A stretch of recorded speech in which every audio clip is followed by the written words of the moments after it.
दोस्तों, आज हम देखेंगे संख्या रेखा। संख्या रेखा क्या है? संख्या रेखा एक बहुत ही इम्पोर्टेंट चीज़ है गणित में, और ये हमें प्लस और माइनस पूर्णांकों की समझ पैदा करती है। तो ऐसी रेखा जिस पर संख्याएँ व्यवस्थित हो, ऐसी रेखा जिस पर संख्याएँ व्यवस्थित हो, संख्या रेखा कहलाती है। ठीक है। इस संख्या रेखा की क्या खास बात होती है? इसमें बीच में होता है 0। ठीक है। और सीधे हाथ की तरफ हमेशा धन की संख्याएं आपको मिलेगी। आपको कौन सी संख्याएं मिलेंगी? धन की संख्याएं मिलेगी। तो मतलब सीधे हाथ की तरफ हमेशा हम धन की संख्याएं लिखेंगे।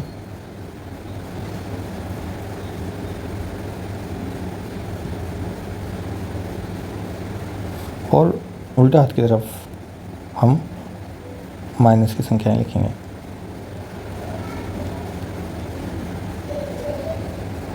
-1, -2, -3, -4, -5, -6, -7, -8, -9, -10 और आगे बढ़ा सकते हैं, इधर भी बढ़ा सकते हैं, इधर भी बढ़ा सकते हैं। तो संख्या रेखा में बीच में 0 होता है और हमेशा सीधे हाथ की तरफ या दाएं हाथ की तरफ हम प्लस की संख्या लिखेंगे और उल्टा हाथ की तरफ माइनस संख्या। हमारे दोनों हाथ अच्छे हैं, लेकिन एक आपको सीखने के हिसाब से बता रहा हूँ कि हम कौन सा हाथ से खाना खाते हैं? सीधे हाथ से। कोई तो कारण होगा सीधे हाथ से खाना खाने का, तो अच्छा काम हम सीधे हाथ से करते हैं। इसलिए हमेशा याद रखिए, प्लस की संख्या हमेशा सीधे हाथ की तरफ होगी। और हम जैसे जो कभी गंदगी का काम करते हैं अधिकतर, तो कभी कभी हम उल्टा हाथ से काम करते हैं। मैं नहीं कह रहा हूँ दोनों हाथ हमारे बहुत अच्छे हैं और दोनों हाथ हमारे लिए बहुत ज़रूरी हैं, तभी तालमेल रहता है। इसी तरह गणित में भी माइनस और प्लस दोनों से तालमेल रहता है, दोनों ही अंक अच्छे हैं।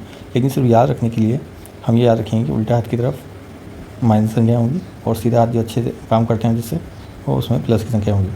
अब इसमें एक बात हमें याद रखना है कि उल्टे हाथ से सीधे हाथ की तरफ हम जाएंगे तो हमेशा मान बढ़ेगा,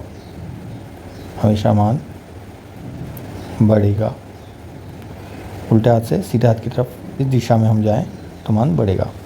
और यदि हम सीधे हाथ से उल्टे हाथ की तरफ जाएं, ठीक है, तो मान घटेगा। अब कौन बड़ा है कौन छोटा है, ये जानने का हम प्रयास करते हैं संख्या रेखा से। पहली बात तो हमें ये जान लेनी है कि सभी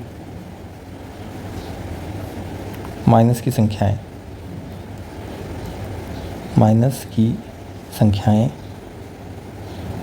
0 व प्लस की संख्याओं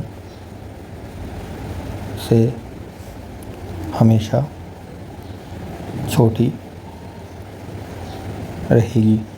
मतलब माइनस की संख्या आप ये देख लेते हैं तो हमेशा मान के चलिए कि 0 प्लस से छोटी क्यों है? क्योंकि उल्टा हाथ की तरफ है। उल्टा हाथ की तरफ मान क्या होता है? छोटा होता है। 0 से और प्लस की संख्याएँ इधर हैं, सीधा हाथ की तरफ 0 के 0 और प्लस संख्या सीधा हाथ पे है और माइनस संख्या उल्टा हाथ पे, तो इसलिए माइनस की संख्या हमेशा छोटी रहेगी 0 और प्लस से। अब ठीक है, ये बात हो गई। प्लस की संख्याएँ, या इसी नियम को दूसरी तरीके से कह सकते हैं हम। इस नियम को कैसे कह सकते हैं कि प्लस की संख्याएँ हमेशा माइनस और 0 लिखने की जरूरत नहीं है, चलिए पर लिख देता हूँ, माइनस और 0 से बड़ी रहेगी। ये हो गया। अब बात उठती है माइनस संख्या प्लस माइनस संख्या। जब अलग अलग संख्याएँ हैं तो हम पता लगा सकते हैं, लेकिन एक जैसी संख्या आ जाए तब क्या करें? एक जैसी नई संख्या आ जाए तो इसके लिए नियम है कि सीधे हाथ की तरफ की संख्या हमेशा बड़ी होगी। सीधे हाथ की संख्या हमेशा क्या होगी? बड़ी होगी। कैसे? देखिए आप, यदि मैं आपसे पूछता हूँ, एक बार हमसे कोशिश करते हैं कि ये नीचे आ जाए कॉपी।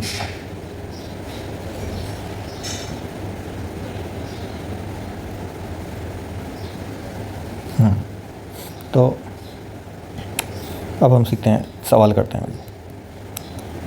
हमें ग्रेटर देन, लेस देन और इक्वल का उपयोग करना है सवाल में। ठीक है। पहला सवाल -2 + 2 कौन बड़ा होगा? पहले हम सवाल लिख लेते हैं, फिर मैं सोल्व करते जाएंगे। +3 0 0 -3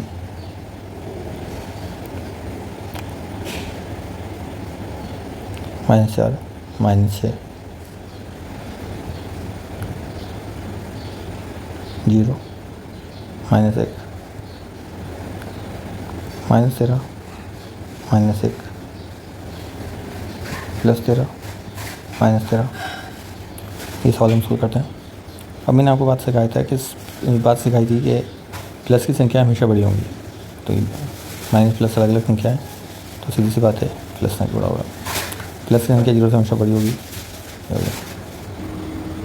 तो 0 और -3 जीरो की, अब देखिए आप 0 कहाँ है सीधा की तरफ, माइनस कहाँ है उल्टा हाथ की तरफ। आपके सामने 0 सीधा की तरफ है और माइनस उल्टा हाथ की तरफ है, तो कौन बड़ा होगा? 0 बड़ा होगा। तो माइनस संख्या तो हमेशा छोटी होंगी 0 से और प्लस से। 0 देखते ही आप माइनस की संख्या भले 1 लाख हो तब भी क्या होगा? छोटी होंगी। अब बात आती है -4 -6 में देखने की, एक जैसे में हमें देखना है। तो अलग अलग चिन्ह हो तो सीधी सी बात है कि प्लस बड़े होंगे। माइनस और 0 पर हो तो 0 बड़ा होगा, प्लस और 0 हो तो प्लस बड़ा होगा। एक जैसे चिन्ह, अब एक जैसे चिन्ह जब आते हैं तो हमें देखना है कि हमारे सीधा हाथ की तरफ कौन है। सीधा हाथ की तरफ हमारे -4 है, उल्टा हाथ की तरफ -6। जैसे जैसे हम उल्टा हाथ की तरफ जाएंगे मान बड़ा होता जाएगा। मान संख्यात्मक मान जो है 10 11 आते जाएंगे, लेकिन माइनस में मान छोटा होता जाएगा। तो कौन बड़ा होगा? -4 हमारे सीधा हाथ की तरफ है, -6 उल्टा हाथ की तरफ है। यहाँ लिखने में नहीं, यहाँ संख्या रेखा पर देखना है कि 4 या 6, -4 है, -6 में कौन सीधा हाथ की तरफ है? -4 है तो बड़ा -4 होगा। 0 -1 हमेशा सीधी बात है 0 बड़ा होगा, माइनस संख्या 0 से भी छोटी होंगी। -13 -1 मैंने अभी बताया था, -13 -1 एक जैसे चिन्हों में क्या होगा? -13 -1 में -13 बिल्कुल ही बहुत ज़्यादा लेफ्ट हैंड साइड होगी, -1 तो ये रहा सीधा की तरफ होगा, इसलिए बड़ा होगा। +13 -13 सीधी सी बात है ये होगा। एक एग्जाम्पल और हम देखते हैं। +6 +4 तो सीधा की तरफ कौन है? +6 है, उल्टा हाथ है +4 है, तो इसलिए कौन बड़ा होगा हमारे लिए? +6 बड़ा होगा। तो ये एग्जाम्पल मैंने आपको सिखाए हैं, कुछ एक्सरसाइज आप करने का प्रयास कीजिएगा। -100 0 -50 -49 -7 +6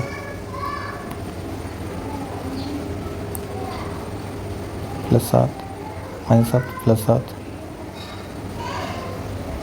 +11 +13 और -1 लाख और 0। ये सवाल आप करिएगा।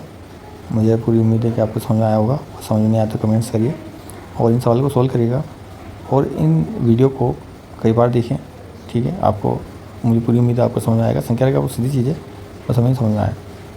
और इन सवाल को समझ के आंसर कमेंट में लिखिएगा।